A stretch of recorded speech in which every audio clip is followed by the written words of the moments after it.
We often find ourselves engaged in debates. From casual disagreements on the internet to heated arguments at school or on the street, I frequently witness people becoming passionate, attempting to prove their points, even in mundane places like a store. The intensity and levels of these disputes can vary. One of the most common questions that arises during such arguments is how to come out victorious. Personally, I desire to be prepared for such confrontations and to emerge triumphant, proving my stance and, if necessary, addressing the issue with firmness. I wonder, how can I achieve this? Can you provide me with a superpower, a metaphorical weapon, to deal with these situations effectively? I want to share my perspective on this matter. An argument is not about discovering the truth. It's essential to remember that the main purpose of an argument is not to seek honesty or absolute truth. Despite both parties being convinced of their righteousness during the argument, the pursuit of truth is often overshadowed by the desire to establish dominance. The mindset of the individuals involved in the argument may vary, whether it's two neighborhood hooligans or highly educated candidates or professors, but the underlying principle remains the same. The clash turns into a battle where each person tries to assert their position, believing they are right while undermining the other's viewpoint. Unfortunately, in many instances, arguments become more about asserting one's status than finding genuine resolution. Consequently, when someone challenges our beliefs, we often react aggressively because our brains naturally intertwine the information we present with our personal identity. When I strongly believe in something, holding firm convictions, and someone comes along calling it rubbish and providing evidence to the contrary, even if it's backed by scientific facts, I react aggressively.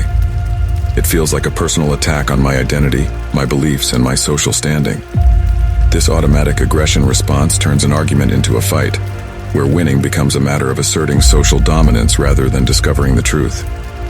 Engaging in such debates may appear like two rams colliding, especially to onlookers who hold different beliefs or are not involved in this status-driven bubble.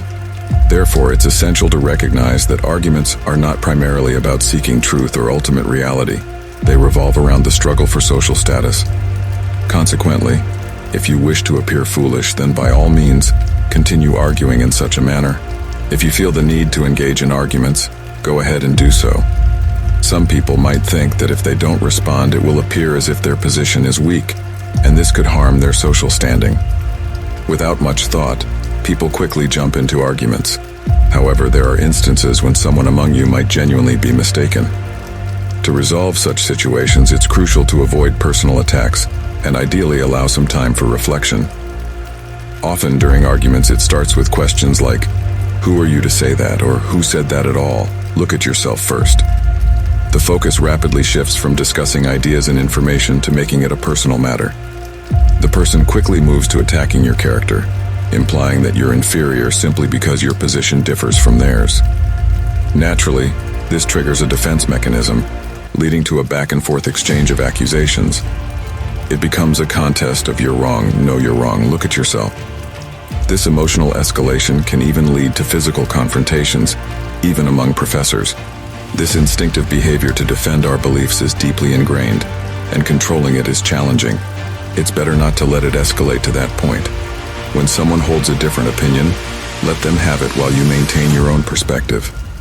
Trying to change someone's mind, especially when they are already in an argumentative mode, usually ends up futile, and engaging in such debates can make you look foolish and harm your reputation. To avoid these confrontations, the best approach is to refrain from arguing altogether. If someone has an opinion contrary to yours, accept the difference and move on. Attempting to change their mind in the heat of a dispute will likely be unproductive. Instead, focus on engaging with people who are open to discussions without the struggle for dominance. However, the most effective strategy is to avoid arguments altogether. Stand by your position and resist getting drawn into unnecessary conflicts. It's comparable to observing internet trolls hurl insults at each other while the rest of us merely watch. This approach yields specific results, and from a pragmatic standpoint, I can understand why well-known bloggers and public figures engage in mudslinging. It draws attention, which can be monetized and beneficial for them. However, if you have no intention of gaining such benefits and monetization, participating in such behavior will only make you look foolish.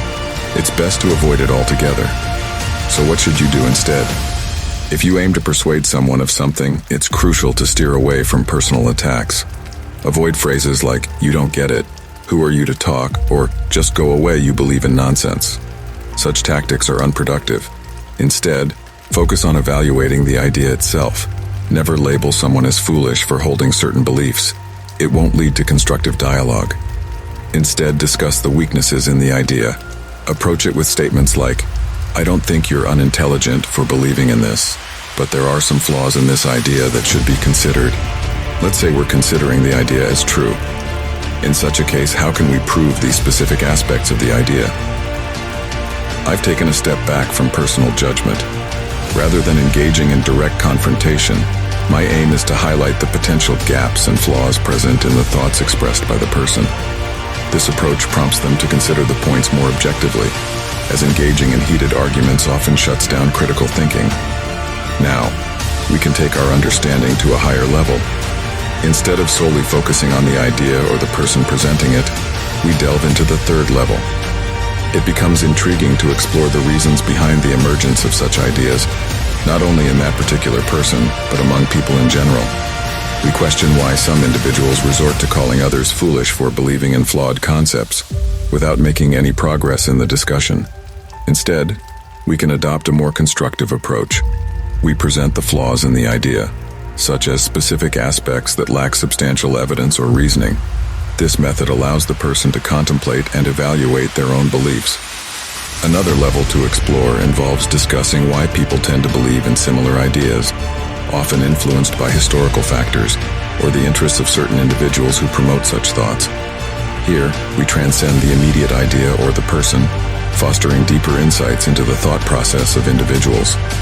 By avoiding personal attacks and steering clear of arguments, we create an environment where individuals can engage their rational thinking, set aside emotional responses, and consider the validity of the ideas they hold.